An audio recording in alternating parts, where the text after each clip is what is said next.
Hello, this is John Moore with JHM Technologies, here today for another segment in our closed mold learning series. Today we're going to talk about gel time. Now, why is gel time important?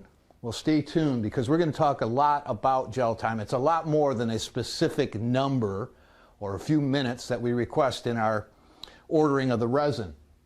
So let's start. What is gel time? Well, there's a value of mixing of resin, and then if we're doing it by hand, we would be mixing with a stick. Now, some say when it doesn't drain off the stick. Some say when I pull it and it snaps.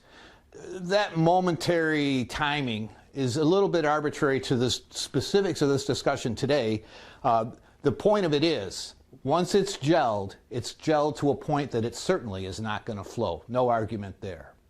So there are some specifics to taking a gel time. Generally, we're talking, now first off, let's talk about what this material, this particular series today, this segment on gel time, we're going to talk mostly what relates to polyesters and vinyl esters, which are the two primary polymers in our industry. Taking nothing away from urethanes or epoxies, but today the discussion is going to surround a focus that we have on polyesters and vinyl esters. So when we ask our resin supplier, Mr. Resin, I'd like to get a resin, and let's just say we're looking for a 20-minute gel time, okay? So what he's going to say, all right, I'll give you 20-minute gel time. It's going to be based on the resin in the sample stabilized to 77 degrees Fahrenheit, or it could be equated to 25 degrees centigrade. 100-gram mass. Generally, the test is 1.25% catalyst initiator added to it. So 1.25 cc's into a 100-gram mass of resin. Now that resin, again, being stabilized to temp at 77 degrees Fahrenheit, we're going to mix it. Now, it's a point that we should make is continually mixing it, especially with something wide, paddle-like, like a stir stick of a tongue depressor or such, that can actually extend the gel time some, a couple minutes, 3-4 minutes. So we would not want to mix any more than we need to after initially getting it well mixed. Now, we've done our mixing. So we're going to have two considerations. One was the temperature that we got the resin sample to stabilize to begin the test. That then is going to be grafted on this side of the scale. Along here is minutes. It's a time. It's that time we talked about, the 20 minutes that we asked the resin supplier to give us for that resin. Now, the 20 minutes is perceived to be the time it's going to take at minimum to fill the mold, right? And this is where a lot of misconception surrounds gel time. Because in our industry, everyone thinks, well, the faster I can get it in, well, then the faster I can get it to cure, and the sooner I can open it, and the faster I'll go to make parts.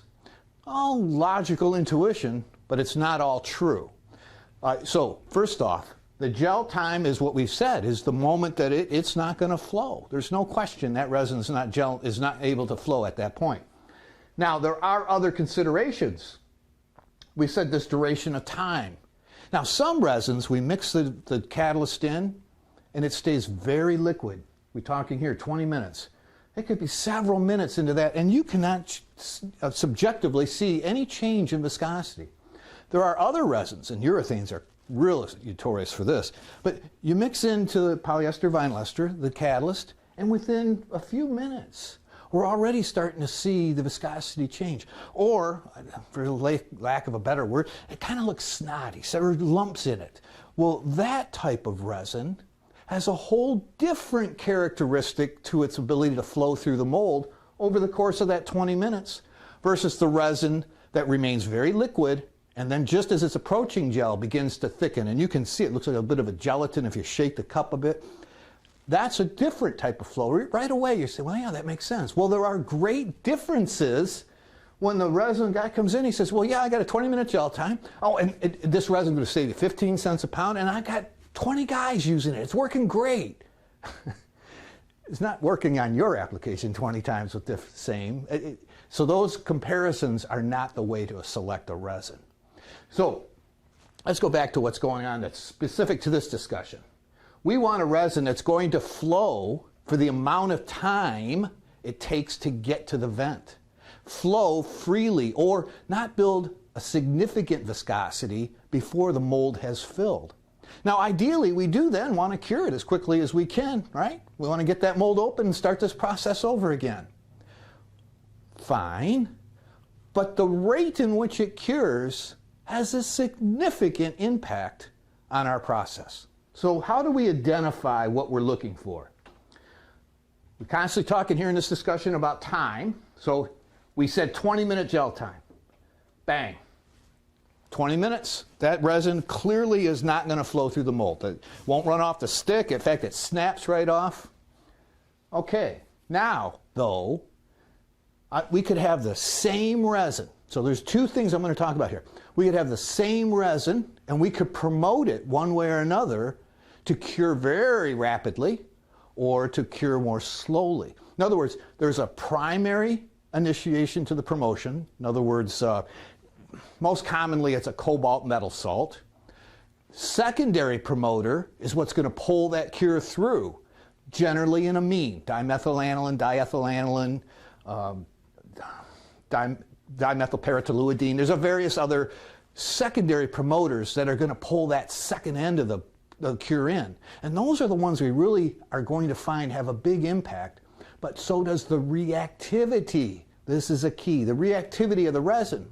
So using those levers, if you were, of promoters, both primary and secondary promoters, and then considering the reactivity, the resin can act similar at a given gel time, but be completely different thereafter. So let's just talk about getting the same thing every time. How do we know our resin supplier when he says that's a 20-minute gel time?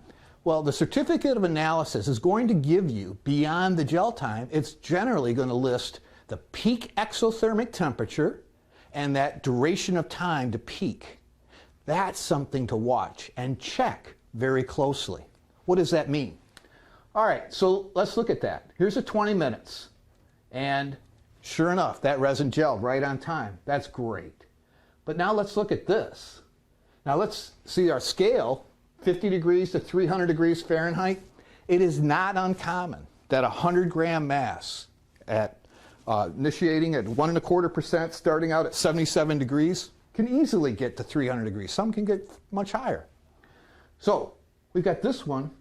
Now it peaked way up here. So we're going to say, just for the discussion, that that peaked at 337. And what's the time?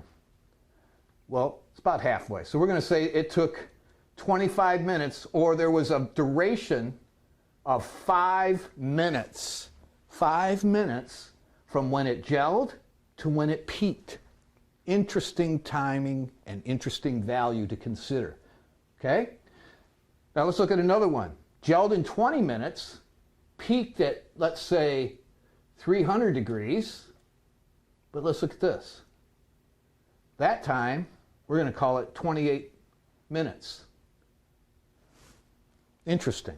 So there, we've got a duration of time of 8 minutes. Here was 5. Now, these values could be complete. This could extend out 15 minutes. I'm showing you an illustration to make a point. Now, here's one, and this one only peaked at about 200 degrees and took right around 29 minutes, we're going to say. So 9 minutes. But the way these resins react in the end, very different. So we have there, we have this blue one, it's triangle of time, and then the purple one, this is going to get a little busy, so we're not going to fill it all in like that. Its time is here, right? So why does this matter? What's the difference? All right. Well, first off, we're looking for consistency. So whenever we get a batch of resin, it's important that we run our gel time, starting out with the same size mass, typically 100 grams, at the same temperature, and we're looking for the gel time confirmation. We're looking for then the peak exothermic temperature the sample goes off to, and we're looking at the time it took to do that. Now why? Well, look here, 20 minutes, They're all common the same at 20. But look how fast that one went up to 337. It's like a rocket. So you watch that if you're using a digital thermometer, the numbers are just rolling, kind of like we buy gas. So now, what does that do to the mold? Well, it's going to cure it fast, right? Yes, it's going to cure the resin very rapidly. Very rapidly. That's good. Not necessarily for the mold, though. Now, generally, we're discussing here is soft tooling, composite molds. So think about that mold surface. You got tooling gel coat, you've got a laminate right behind the tooling gel, and that laminate behind the tooling gel is a given thickness. And composites by nature aren't quick to absorb temperature change. So they don't absorb heat, nor do they give it up real easily, not in compared to other materials. So we've got this mold surface, the tooling gel, seeing a very rapid increase in temperature. So the gel coat on the surface is trying to expand, but the laminate behind it hasn't heated up quite yet, so it's a little behind in moving and expanding. So you're building stress in that tooling gel. Results? Microfractures, cracks and radiuses. You start to see deformation of that mold surface. It gets distorted. It can be short and long-term waviness, but nevertheless, that mold is starting to take its beating. And that's because of how fast we're sending that heat to the mold surface. Now that heat could just be, from what we're talking about here, can also be inaccurate tooling, molds being opened up too much because of hydraulic pressure, and we're thickening, having higher resin content, so there too is adding to the exotherm. And well, that goes back to those resins that are thickening as they're filling. Ones don't recognize the concern that has, and it's going to get into what we're talking about here in a minute when we look at the results. But let's carry on back to here. So this resin went to a high exothermic temperature and it raced to get there. This would be a concerning resin in most applications when we're using soft tooling. Now, what's the second one? Well, this curve, we got up to 300 degrees. And for this discussion, let's assume that a 300 peak exotherm was plenty to get a good cure in that sample. We had a nice slope to the temperature change. That resin's what we had worked, and we're talking about here is selecting and then checking a resin. Selecting in the beginning. We've got a new application, we're evaluating resins, we're looking for a resin that's going to suit us for our surface quality, our mechanical strengths, heat distortion, corrosion resistance, but more importantly, in the end, not taking anything from those concerns, is how does it flow through the fiber as we're filling the mold? Because if it's thickening in viscosity, which is not generally part of the specification on a certificate of analysis, well, if it's thickening, then we're actually going to have higher pressures pushing that resin as it's feeding into the mold. We're going to increase the hydraulic pressure. We're going to start to open the mold. If we open the mold, now when we've worked so hard to build an accurate tool, we've lost that accuracy by the mold hydraulically opening up, which allows the resin to flow freely, and it's by the geometry of each part, it's going to flow differently. Well, the point is, once you open the mold up, it loses that control on the flow front. So that's something that's very concerning. That's why we need two things. One, we need to keep that resin liquid, as I keep saying, but the second thing is we want to control the speed in which we put the resin in. We surely cannot control this process by pressure. Well, we tried that ourselves. We were on that, you go back 2003, we're the front cover of the magazine, Composite, the ACMA magazine back then, talking about how we controlled that with our removable skin tooling. We dropped that patent. It's useless because it works, but as you get into it deeper, putting a sensor in the mold or a sensor at the end of the mix head, then we're trying to control pressure feeding the mold, we're defeating ourselves. We're not going to make it. We want to control the speed we put the resin in. How that resin, that mold can only accept the resin at a given feed rate. We watch pressure because what would that tell us? If we're feeding the resin at a known rate, specific, so take a standard 1/8 inch laminate, putting in 25, 28% by weight of typical fibers, very common. I was using some simple examples of the common. Putting it in about 1.2, 1.3 liters a minute, we get very consistent fill. Thicker parts, we can put it in faster. So we can offer you information that says, okay, based on the resin viscosity of the fibers you're using, here's a speed in which you should be feeding that mold. You're going to find the mold stays consistently closed. All right, so now if we were checking our gel time and we're working with a resin that doesn't build viscosity, and all of a sudden it starts to create resistance on the flow front, we're feeding it, like we just used that example, 1.2 liters a minute, all of a sudden our pressures start going up, well then we can identify that there is a change in the mold parameters. There's something going on in that mold. So we've got the wrong fiber in there, the resin's pre-gelling, what have you. So that's the reasons that we use the flow rate concern. But back to here, we're wanting to check our resin. So when we check the resin before it goes to the floor, we want the resin that's in this triangle. This is what we specified to begin with, and that's what we're going to look for when we check the batch in our QC lab. You say, I don't have a QC lab. Well, you should have some sort of bench that when the resin comes in, you're going to check resin viscosity, and there's simple ways to do that on your own. And then there's ways to check the gel time, which is what this is about. So checking it, bringing the resin to the given temperature. Now, once you've settled that the resin that just came in the door is within spec, stamp a sticker on it saying that resin's been checked, that's great. It goes to the floor. You can use for your own purpose on the floor. For instance, on our machine, you take an RFID tag, you put it on the remote control, you hit start. It's the RFID tag for a cup shot. First thing you do in the morning. Machine goes into recirc, warms just the resin in the lines, and does a cup shot for them. Starts the day. Every day you should be doing a cup shot.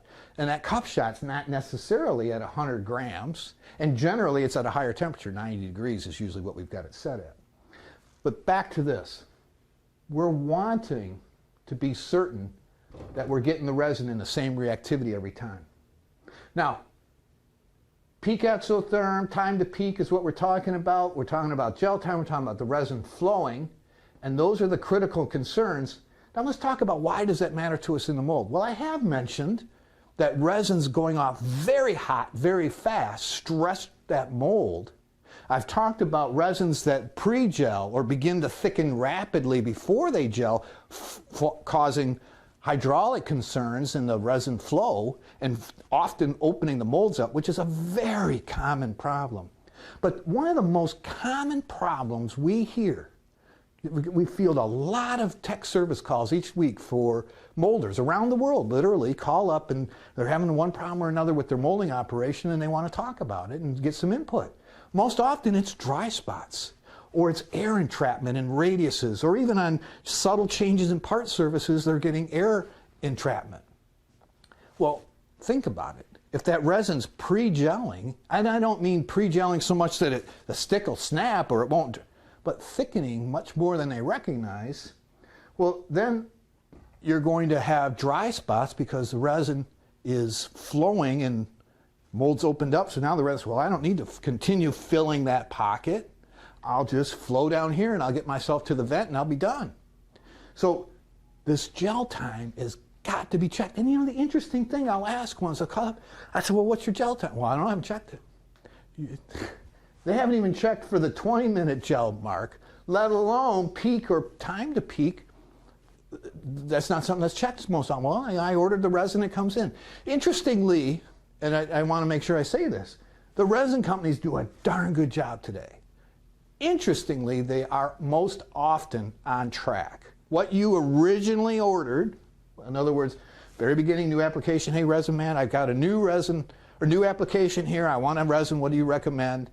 What they recommended is generally what they are going to continue to supply you, but it will change. It will change, and you must catch that. The second thing is that we want to be sure that what we're ordering isn't based just on a time. It's based on the whole characteristics of how that resin cures. Those are the points I'm trying to make.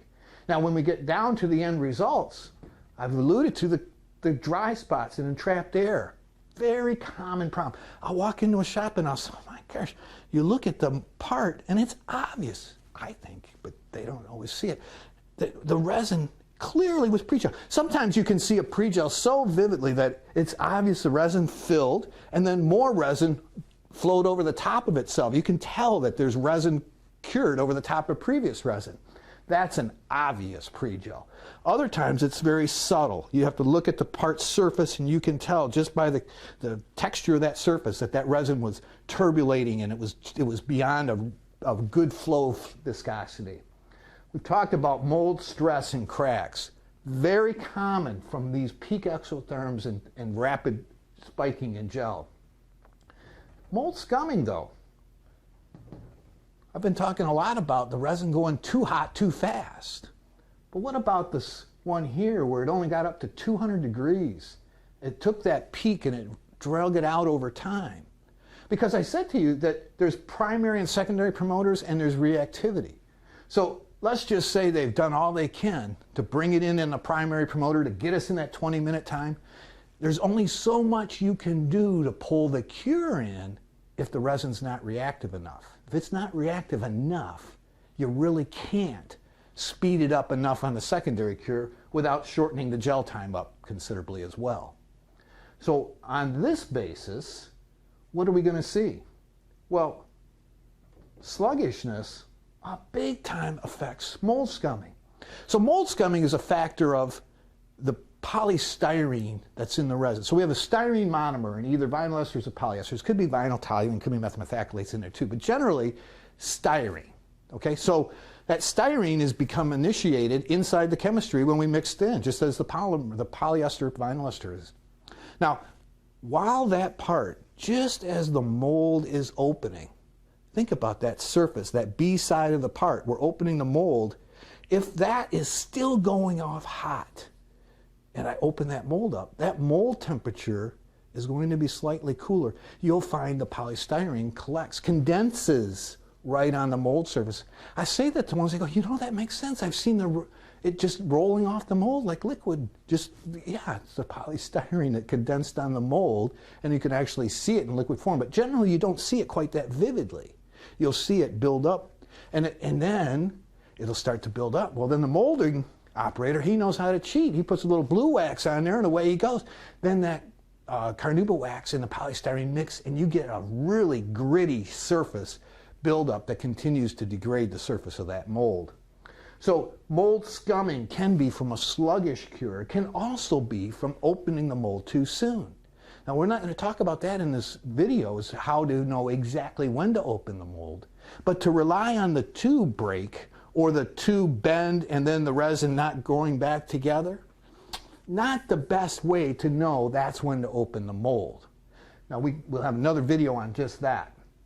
But what I'm pointing to is, generally it's leaving it in there longer.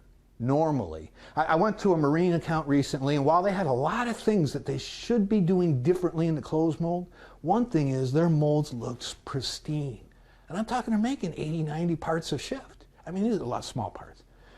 But the one key characteristic is they left that mold closed. They left it closed 1 hour. And the chemistry of that resin and what they were doing, it was cured well before that.